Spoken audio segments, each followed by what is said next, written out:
99% of your fan wear high heels, T.D.Jakes. Hey, hold on, that's cold. It's Father's Day.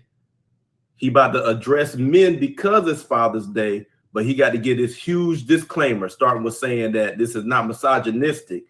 Now, instead of just going ahead and talking to men, he's got to go ahead and include the women in here, and that's what he's doing right now. It's full of women.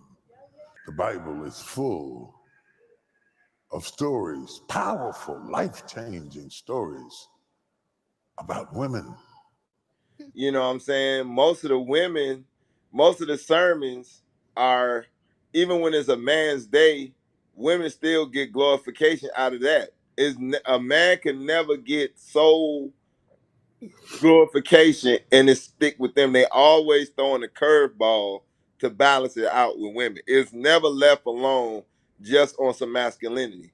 If you really think about it, everything that we go through besides sports, outside of sports, anything else, it always has to be a mixture of masculinity and femininity. Even movies, I mean, even rap, everything have to have some femininity in it. It can never be masculine. Never. He's a national treasure in terms of his gift of speaking and connecting to people, because he knows what the climate is, and then he knows how to speak to something and recognize what the climate is. So like right now, he knows it's kind of like a woman's movement climate where it's easy to get backlash as a man just for speaking about men. Because this whole thing is, like you said, he's trying to make the women comfortable to prepare them that this message doesn't have anything to do with them. So first he got to make sure they're comfortable before he can even speak to the men in this Father's Day.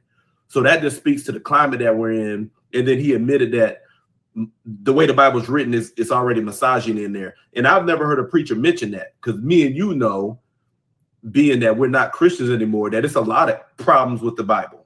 You feel me? And it's tough to get a preacher to even mention that there's an issue with the Bible, but I won't dig into that. But you said that the only time you feel like women, did you say submit, is like when it comes to like religious authority? So it's almost like, it almost sounds like to control a woman, use Christianity, you could pimp them. Because that's the only thing that women don't argue with. That's the only thing women submit to. So it's damn near like if you're a man of God, or if you're a man that know about the Bible, that's like the gateway to pimp women. That's the only thing I have noticed women do not argue about, that they won't dispute about. Okay, so you said you feel like that's the only place that women really submit or are cooperative when it comes to like religious authority and church and stuff like that. Give you the floor to speak when you with religion. They don't really say too much. They may not like what you say, but they're not going to stop you from talking because they're under the precept that you hearing from the word of God, or God put it in you. Got you. So they won't say nothing. But why does it have to take for God for me to come that way? Why can't you submit automatically because I'm a man?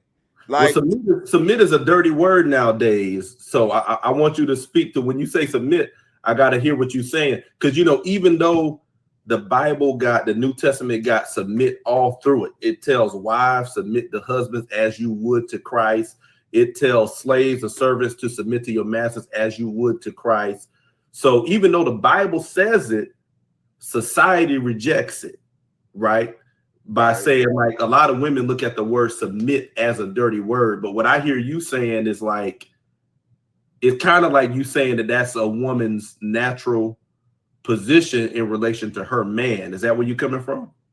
Well, now that you say it like that, yeah, I may need to change the word submit. It's almost like respect what I'm saying. Like it's like when a woman, when you talking to a woman, every man can probably this. When you sharing how you feel and you talking to a woman, you can damn near see that they already thinking. They already coming with a comeback before you even say what you got to say. But when you talk about the word or God or the Bible, it's like they're more at peace with themselves. They more humble. it's like they gave their will to you to let you get it all out. I have noticed that, and every man have seen a woman when he's talking. They have always, you can tell that they already thinking, they already loading their gun to shoot back before you can speak. But when it comes to the word so called of God, they it's like children sitting at your feet while you're reading a book. You know what I'm saying? So that's where I get it from. So I won't say submit. They are more at peace of hearing you out without saying nothing. They not as combative when you talk about the word of God. But I feel like T.D. Jakes, or I ain't gonna just say T.D. Jakes. Let me say that's his church, and he got the floor, and he able to push that off to how you gonna hypnotize or get the women to understand where he's about to go before they get offended. But why does a man have to do that? You know what I'm saying? I think when a man has to break down and explain before he speak, you done lost your masculinity. Okay. You done lost your momentum to speak. You done lost your will to speak. Because now that you done broke it all the way down, to me it seems like women already know this conversation ain't about me. It's more like you say misogynistic, or they may think it's too masculine. So now they're like, okay, he's breaking this all the way down. I already know where he's going. Okay. Back in the day, men didn't have to do that. They spoke their mind. I got you. It's two Yeah. things you said I want to chime in on. I'm gonna hit the last one first.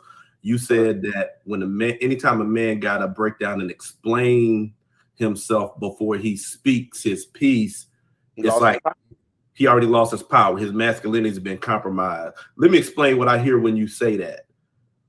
But when somebody is explaining something, they're trying to win your respect, or they're trying to convince you. So it's almost like they're speaking from a place of non-authority and saying that I have to win you over in order for you to back what it is that I'm telling you. And so what you saying is a lot of time it's T.D. Jakes. That's what he's doing here when he's explaining himself. And then the other thing is that you mentioned, like, a lot of women, they don't want to take their man's word. But when it comes to that church and that spiritual authority, like that pastor or minister, they sit up under that and clap and yeah, pastor, go pastor. And I've seen that. I see a lot of women who would try to run around working with their husband and listening to what their husband bring to the table just to go to the pastor. Because again, like you said, 99% of them pastors' fans wear high heels. So the pastor know that the pastor know that if I'm to keep that money coming in, I got to keep these women happy. So when that woman come with a complaint, that pastor is going to be slandered a lot of times to that perspective. I've had brothers complain to me about this. They listen to her, but they reprimand me. Yeah. So, yeah. And statistically wise, when even in my profession, I mean not my profession, even when I was in church and everything, most of the time when a couple went to the pastor to deal with marriage issues, it was always the wife going to the pastor first, and then she goes and say what the pastor wants to speak to both of us together. I mean, when you look at it statistically wise, yeah, it you very seldom hear a guy say, "I'm gonna go speak to the pastor about our marriage." It's normally the woman that goes and say that she having issues, and she would do it behind the man's back, and then say, "Well, I went to the pastor," without even telling the husband. I went and talked to the pastor, and I told him how I felt, and he want us to come and sit and talk. But right then and there, you already severed the relationship because you went behind your husband back, because you going to talk to a man claiming to be a man of God, but you got to forget he's a man of God. He's not God, the man. Right. So that's why I have always said it seemed like to be a pimp, or to have your woman be subservient to you, you almost have to act like a pastor, because that's the only way women behave. Even my first wife, or or whatever. Or most men can say when you in church heavy, that's the only respect women will give to you. Where without no arguing. But once you break away from church and you stand on your soul ground as a man, now it's discombobulation. Now everything you say is the devil. No, I'm flexing my masculinity. That I'm gonna show you this real quick. This is this is something. It's kind of a funny. Let me see. Let me take down TD for a little bit. When we talk about the some women who like to listen to that pastor, but they ain't want to listen to the husband at home. So I'm gonna show you this video real quick about this woman who done went and paid some tithes to the church. Oh, here you go. Check. I'm gonna skip through a little bit. Now, this is the wife getting the church authorities to go against the husband, right? You know what I'm saying? He tried to manage his household. She said he's like, look, you don't put too much in there. This ain't good. And here she going with the church authority. I must be sitting here. It must be look like I'm sitting here doing jumping jacks or something. Well, ain't no curring me. What you saying to me? That's your sister, but this is my wife. And when I'm the man of mine, I pay the bills of mine. I hate we having this conversation in church. But you brought it to my attention. You need to let me know when you pull up next time at my house. When money go in that box, I put that money there for you. You not need to say nothing else today. Hey, to me. Terry. Now I'm not gonna listen at that no more. Cause you done gave these folk my check stub. Hold on. Don't do that no more. Please don't do that. Y'all looking like too. Yeah, we do. We supposed to. We family. You'll catch it later on. Later on. I see we need to speak to each other on a personal thing. Yeah. See that. With white beaters on. We need to speak with white beaters on. It's gonna be But my thing is, like the man said, it's like the Christianity is some bullshit, man, because this man said we was doing good before you came to church. We was taken care of. So if this man is asking for his money back that his wife did out of authority, because in Christianity is God, man, then the wife. So if this man is saying that he said it, I didn't put it in there, she did. Why is it so hard to get this man his money back, that $100? He said that's all he got. So y'all make yourself look like a thief, and then make it seem like y'all are the ones that's fucking greedy. To make peace, they say any child of God seeks peace. And if you're not trying to seek peace because you're trying to hold on some money, that make you look bad as a church. Right. So yeah, but see, when it comes to that money, churches want to come with all these scriptures, but I got a bunch of scriptures out that Bible that make you look like a sinner. I greed. Yeah. You know, that's the one, what they call the 7 deadly sins. One of them is greed. Right. Why you can't get this man his $100 back? It's just $100 fucking dollars. And the man said he wanted change. He ain't want the whole thing. He just said, look, his wife done went too far. One, she ain't consult with him. It's his money. Clearly he earning it. So she ain't consult with him about how much she wanted to put in there. She done went because she might be believing and having faith that God about to do something. But he like, hold on, funds is kind of tight. And so now instead of backing him to get his change back, she back in that church. So 99% of your fans wear high heels, and women to do that to a man. Finance is like, oh, what you doing? Well, I was listening to the pastor, and now they want you to compromise. No. I work for that money. You didn't even fucking ask me. Yeah, you know what I'm saying? No. That's why I say that Christianity is unbalanced. There's no balance in Christianity. It's not. Since I've been in church for all the years I've been, it's no balance. Either you giving man too much glory or you giving a woman too much glory. It's never a balance. I feel you on that. Balance. It's never a fucking balance. The scale is always unbalanced when it comes to Christianity. That's why I say 99% of church pastor fans wear high heels. So to me, I feel like Christianity is feminine. It's not masculine. It's not masculine at all. Because I mean, look at the popes. I mean, you molesting little boys. You having sex with little boys.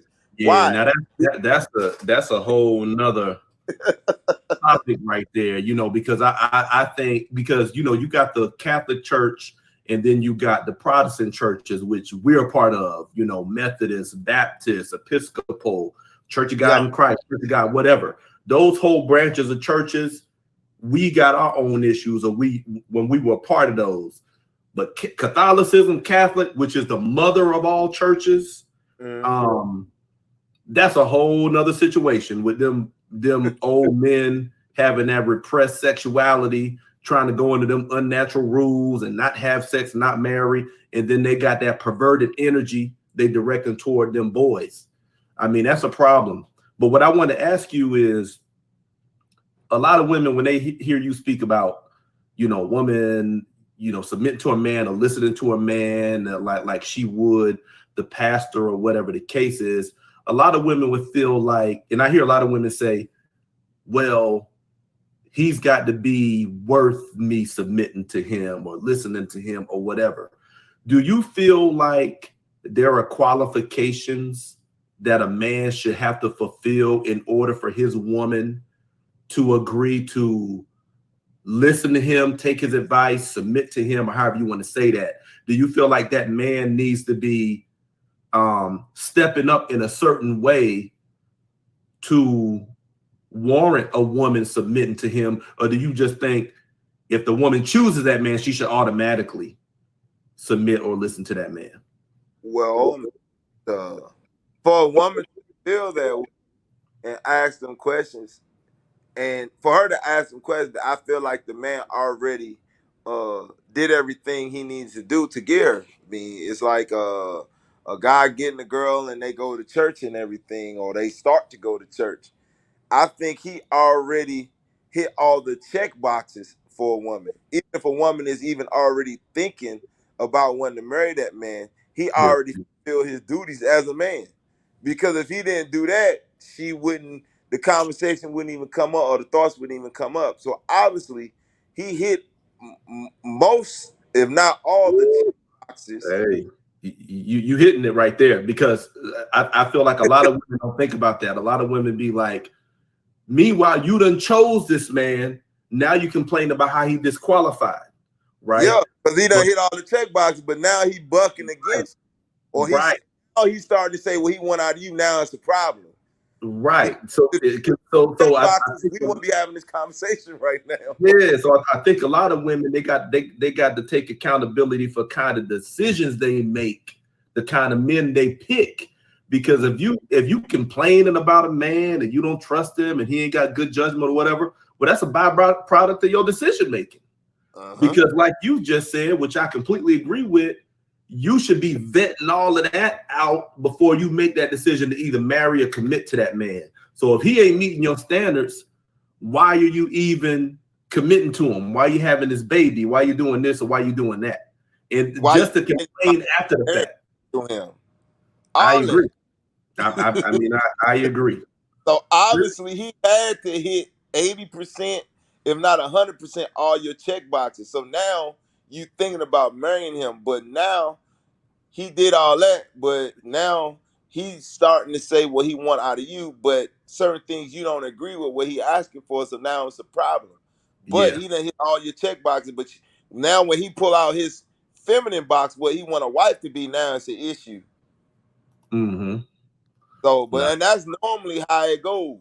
Most guys are ready to marry a woman because most women, I mean, it's very ironic, you know, very out the blue that you hear men say, let's get married. It's mostly women.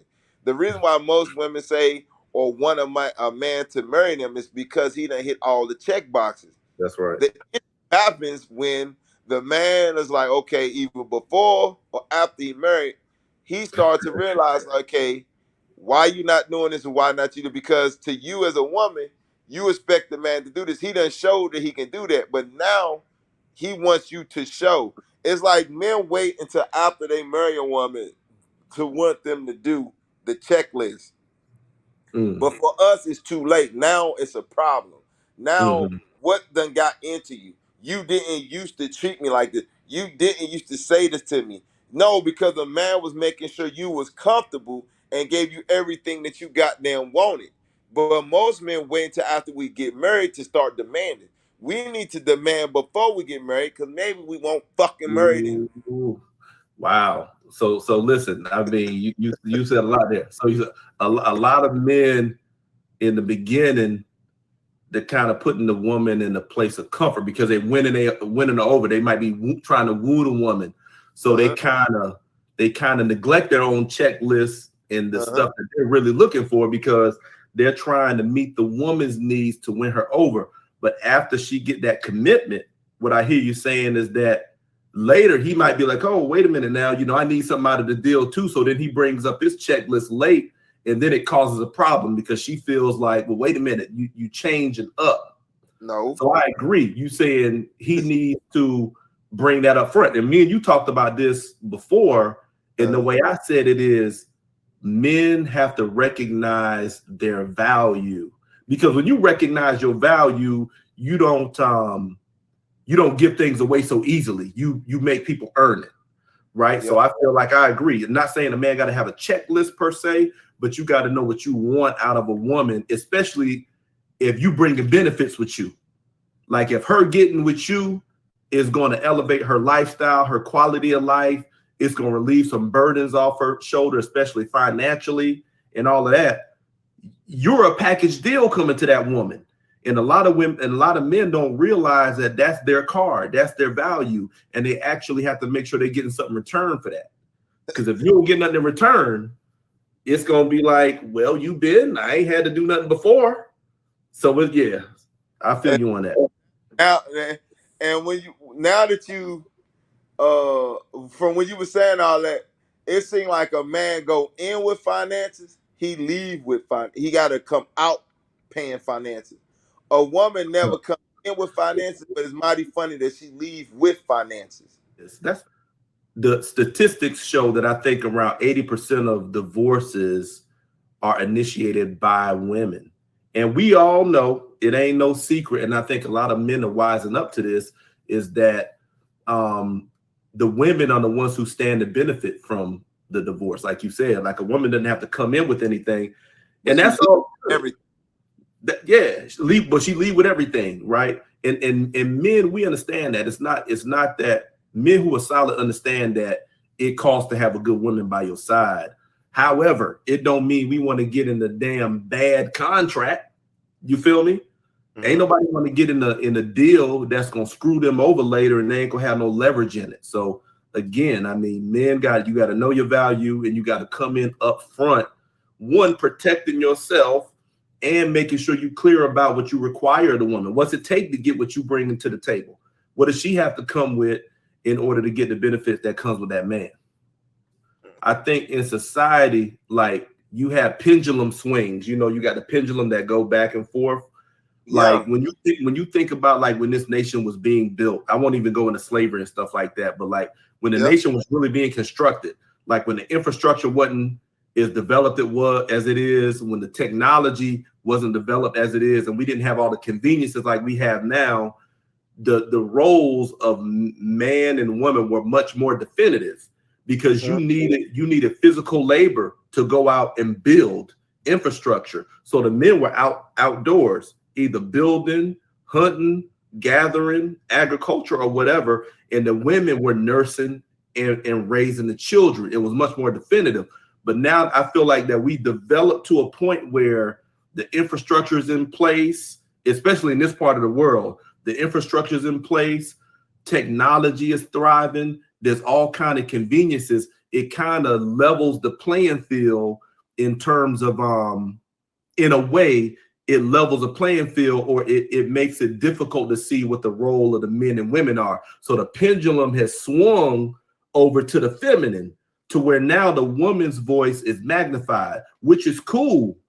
But with that pendulum swing, you got a lot of what you just said, imbalance. And a lot of people, because they see that this is a time for the women's voice to be magnified, with that, it comes like a lot of condemnation toward masculinity. And that's just a piece of that imbalance. You feel me? Yeah. I mean, like, a man can have a voice, but he still got to check all them fucking boxes. When women want to exercise theirs, they feel like their duties as a woman is relinquished. No, a man can bark and say what he wants, but at the end of the day, he still got to get his black ass out the door. He still got to pay bills and everything. A woman can have a voice too, but you still got duties. It seems like when women voice their opinion, it means it's almost like damn near like they don't want to keep doing what they need to do as a woman. No, you still got to do that shit. Yeah. Because men, we can voice all we want, but we still got to pay the bills in the house. We still got to do this. We still got to do that. Even though we may speak or voice an opinion, and my time to we may win the argument, but at the end of the day, we still got to take our back ass out the house and pay bills. And what's so sad about it, even when a man don't win, he still have to fulfill his fucking duties as a fucking man, if he don't want to or not. It's just like a man getting a divorce. Now he got to pay fucking alimony. So he still have to fulfill his duties as a man, plus pay alimony with a woman he not fucking with. Yeah, that's big facts. You still got womanly duties. Regardless how you fucking feel, you still have to fulfill your womanly goddamn duties. Right. And you know, that's true. Like the landscape, especially dating right now, is men are definitely still held accountable for being traditional men. Meaning you provide, you protect. And a lot of times, you know, people take the fact that men providing is kind of sweeping. Oh, you're providing, but nah, let's talk about that for a second. Fuck the butt. Provided,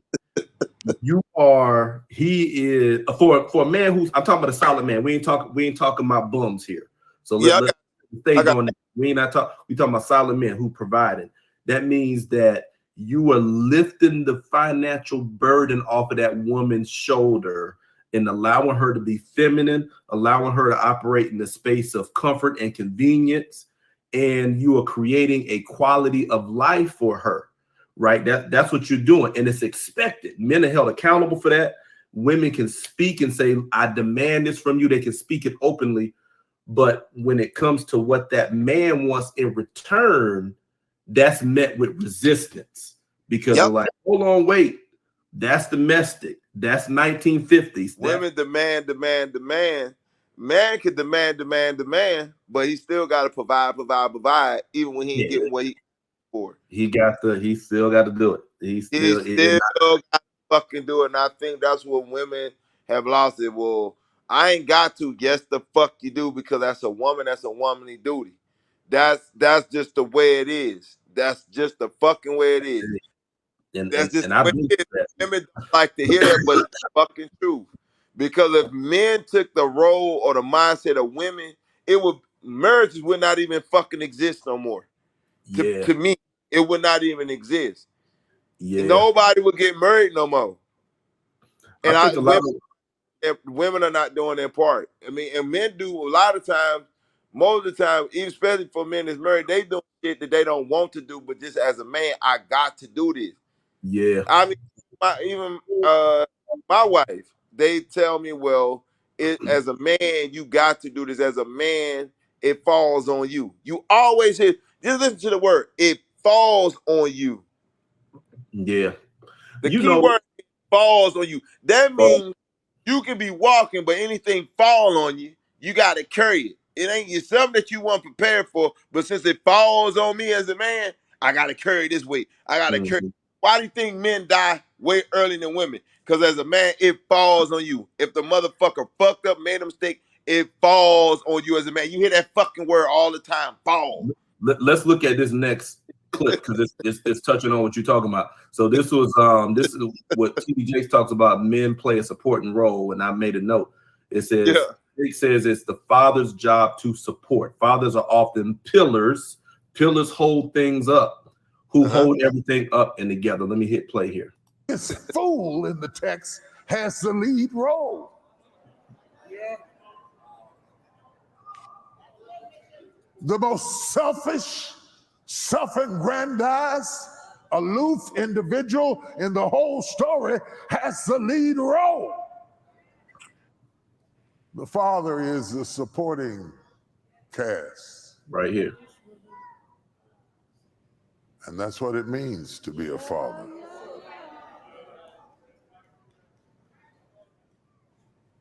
To be the supporting cast. It's your job to support.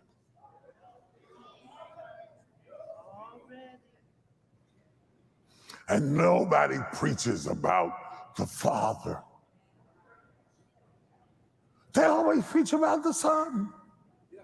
They sing songs about the Son. They do sermons and poetry on the Son. Nobody says anything about the Father. And the Father is the one who held everything together. Let me pause it right there. Because I think he's speaking in the context of, like, you know, God the Father, Jesus, and or in the story of the prodigal son, it's about the son, even though the father is the one who the provider. He's providing the quality of life. He's making everything possible.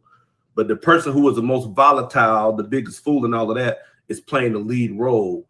So when I heard him talking about this, it made me think about not just fathers, but a lot of times men or husbands in general are pillars in families.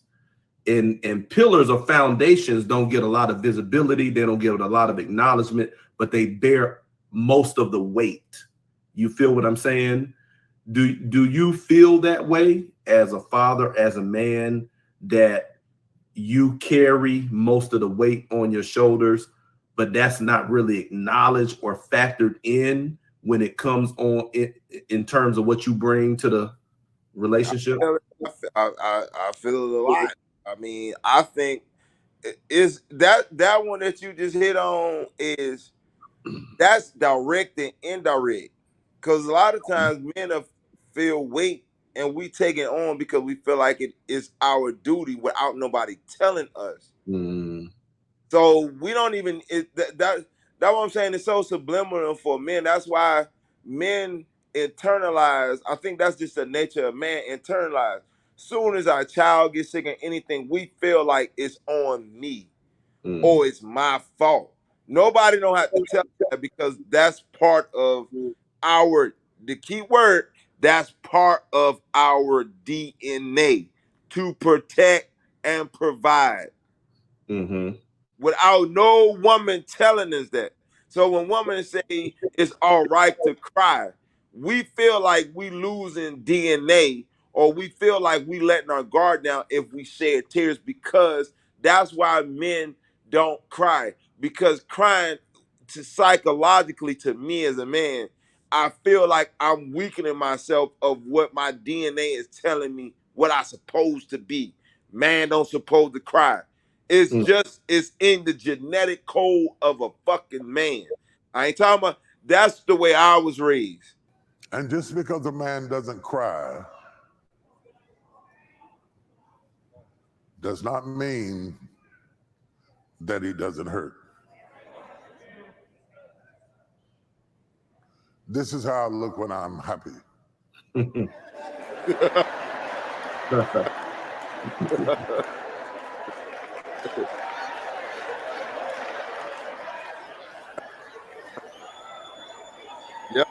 That's right. Now you look. This is how I look when I'm getting ready to knock your head off.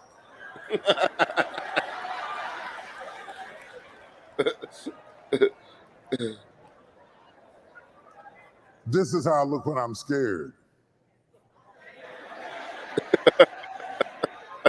And some of our homes are busting up because you expect my face to radiate my emotions like yours does, when in reality, I can feel everything you feel and go. When they bring me bad news, I take it like this. Listen, Now you were just talking about like men crying and men don't cry. So I got a couple things on this. Now, one, I want you to hold this question in your mind. The whole idea when we say as men, like men don't cry or whatever, do you think that's an unhealthy notion? Just hold that thought. Because a lot of women, what made T.D.Jakes go viral, the part of this that made him go viral when he said, I'm a scream, and that's we're gonna show that later, if another woman tries to tell me how to be a father, right? So you have a lot of women speaking out on how men should express themselves emotionally. Well, you gotta cry, and when a man cries openly and all that stuff, they get a lot of praise from women. But at the same time, if that man is easy to cry in a relationship, he's seen as weak. So, what are your thoughts on? Well, continue your thoughts on men not crying and what you think about that. Well, well, I think when men cry, like me myself, when I do cry, it can't be open because that's a sign of weakness. Because, like I say, the DNA and the genetic code, the way I was brought up, a man don't supposed to show weakness. Okay. You know what I'm saying? So, and a man crying in front of his family shows weakness. It feels like it's like somebody, that pillar that you talk about to hold everything together is lost. Ooh. So a man cannot show that in front of his kids or his wife because at any time, are you saying ever? That's how men, a true man, that's how a man feels. We will go somewhere and cry on our own. We'll go somewhere and yell and scream on our own, but we cannot show it to the people that's looking at us as the pillar. We cannot openly express, and it's so fucked up, and every man can vouch it. It's so sad that a man can't openly express himself for the people that he mainly support. We're damn near do it with somebody that's outside. I can testify for myself. I feel more comfortable showing my weakness to somebody that I'm not supporting than somebody I am supporting. Why is that? Because I'm the pillar of the house. Ooh, hold on. Strength. Stop it right there, man. I'm speaking from the heart, cuz I cry in front of you and Tutu before I do my family because I'm the pillar of the house. I can't show no weakness, but that's the main people why I bust my ass for. Damn. That's real right there. And I don't think a lot of women understand that. And I feel like I wouldn't go as far as to say that you could never cry. I feel like that's the mindset of a man in his home. Yeah, I agree. That's the default mindset. We just it's not our default when you feel pain to immediately express it, right? Or it's not that we don't feel it. It's that, do we feel it's appropriate to express it at that time? Because if we do, then what does that do to the confidence of the people who we support? Like you said, that pillar. Does the people who are standing on your shoulders lose confidence in you? And a lot of people gonna hear this and say, oh, well, you can cry, we still believe in you. I say that's bullshit. Yep. Bullshit. Ain't no woman wants to deal with a man who's going to cry at the drop of a hat. No. We're not saying that men should not grieve. Don't get it twisted. Everyone should grieve. There's a tragedy that happened, you lose a loved one or whatever. Yes, you're gonna take that space to cry, and you're gonna embrace the support of the people who are around you, your family and all that. But we're talking about everyday life shit. You get hit with stress, you get hit with difficulty. We have to solve that shit. We ain't got time to be sitting around in a corner and crying. Now we have to we meet the challenge and assess what's necessary to get us on a good foot. Period. You dig? Because he said a lot of people expect for him to display emotion the same way that they do. And I experienced that in dating. And I had to tell the chick that, look, I don't show emotion like a female. I feel like you want me to emote like you emote. And I said, that's just not how I emote. It doesn't mean that I don't feel what's going on, but my emotional range is not as dynamic as yours. I'm not getting emotional and giddy about everything. It doesn't mean I'm not feeling it. But it's like Jimmy, and I feel like a lot of women nowadays, because there's this campaign to try to teach for women to teach men how to be men. They're trying to get us to cry all the time. They try to get us to express emotions the way they express emotion. We are not y'all. Exactly. Y'all. and if we were like y'all would hate that shit. Yeah. Yeah. I really never known a man to tell a woman how she's supposed to act or be. No doubt. I never saw it. I never heard of it. We may have suggestions and we may come up, but I really don't have. Men don't really tell women what they supposed to be unless it's what they supposed to do to make us happy. Right. To be honest, I really never heard a man just tell a woman, well, as a woman, you should be like this and be like, no. Most of the time when a man is telling a woman what she should be, is to compliment him. Not to tell her supposed to be naturally. It's to compliment him. Because he already know if I'm doing this, you should be doing that by default. That's right. Women try to tell men what they supposed to be naturally. Not, you know what I'm saying? That's what women do. Women, now you overstep your bounds. You telling me what I'm supposed to do as a man naturally. And no, you have no idea. You don't have no idea. Men don't tell women, well, you should do this, you should do that. No. Most men telling you what to do, 9 times out of 10, is what you're supposed to do as a woman to compliment me, to make me happy. Yeah. But when women tell men what they supposed to do, it's just not that. They trying to tell you what you should do as a man naturally. No. Wrong. And speaking of that, and that's exactly what made Jakes go viral. I'm about to hit it right now. Here we go. That's totally wrong. If another childless person tells me how to be a father, I'll scream. I know this is going to get me on TikTok for sure, but here I go. If another woman tells me how to be a father, I will open my mouth and flat out scream. You can no more tell me how to be a father than I can tell you how to birth a baby. I don't know nothing about birthing a baby. I don't know nothing about nursing a child. You have to know what you don't know. Shut up being the teacher and just be the wife. Pause. Man, that felt like Jakes had been holding that in for years. Yeah. I feel like the way he said that, he gave his disclaimer. I know I'm gonna go on TikTok. I know I'm gonna go viral or whatever, but I got to get it out. It felt like he'd been holding that in. Like he's been seeing what's been going on with women trying to tell men how to do things that can only be understood by men. You know what I'm saying? We parent differently. We parent from a different frame of reference, a different point of view. We see the world differently. We experience the world differently. And from that place, we father. So can't no woman come and tell you how to be a father. And personally, I'm not with the whole Happy Mother's Day and Happy Father's Day to women who don't have men in their life. Listen, I'm not knocking you if that's what you do. But I always say that I can never be a mother, and I look at women the same way. You could never be a father. Sometimes you have to do everything for your child, but if the father's not there, that child is just missing that influence. You cannot produce the influence of a missing father unless you bring in other men. A woman cannot do that.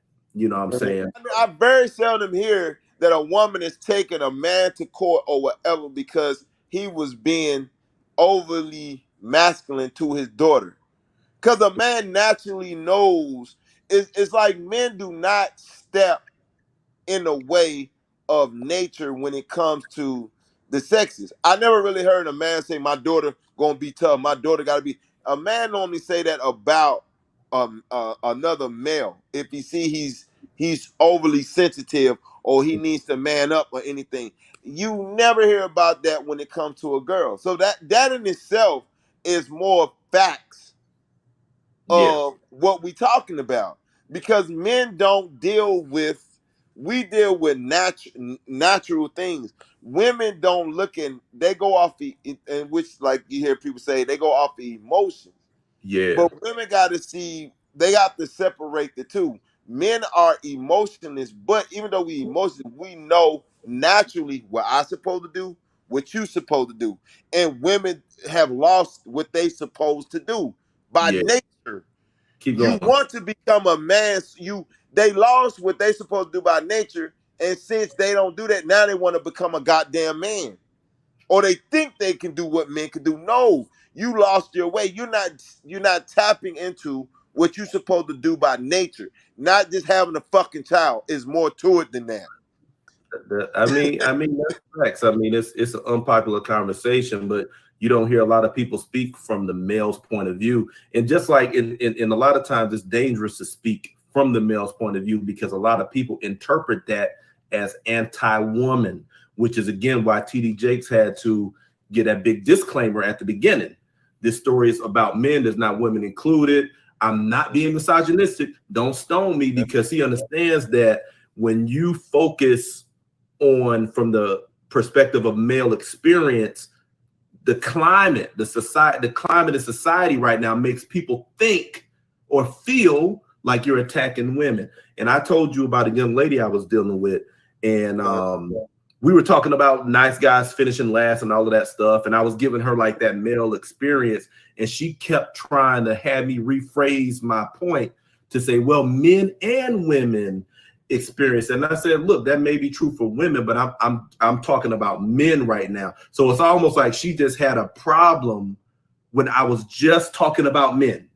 She felt like I had to say, in order for it to be right, I had to talk about both men and women. But I wasn't talking about women right now. When we talk about women, let's talk about that. When we talk about men and women, let's talk about that. But if we just talking about men, that's okay too. It's not an attack against you. You feel me? And I feel like a lot of people feel that. And I'm gonna hit this other part because T.D.Jakes is real smooth, because he told them women to shut up earlier, and he know he couldn't leave it like that. So he had to look what he did, because he's so smooth with it. He had to come back around and slap the men real quick. What?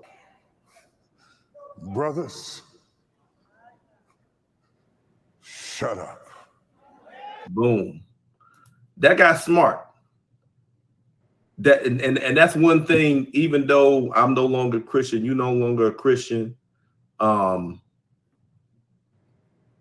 You know, T.D. Jakes, you can always learn something from just the way he teach, because he got a gift. You know what I'm saying? Like, I don't subscribe to the Bible and all of that, but if you can pull something from it to use as wisdom, then all good. But I feel like just the way he teaches, he's able to give something to every audience. But he's just real smooth with making sure that he understands the climate that he's in, because he came out with that thing that said, women, y'all need to shut up. That he made sure that he said the same thing to women the men at the end, because he knew if he would have left it like that, he wouldn't have been able to defend himself that well in this climate. Mm-hmm.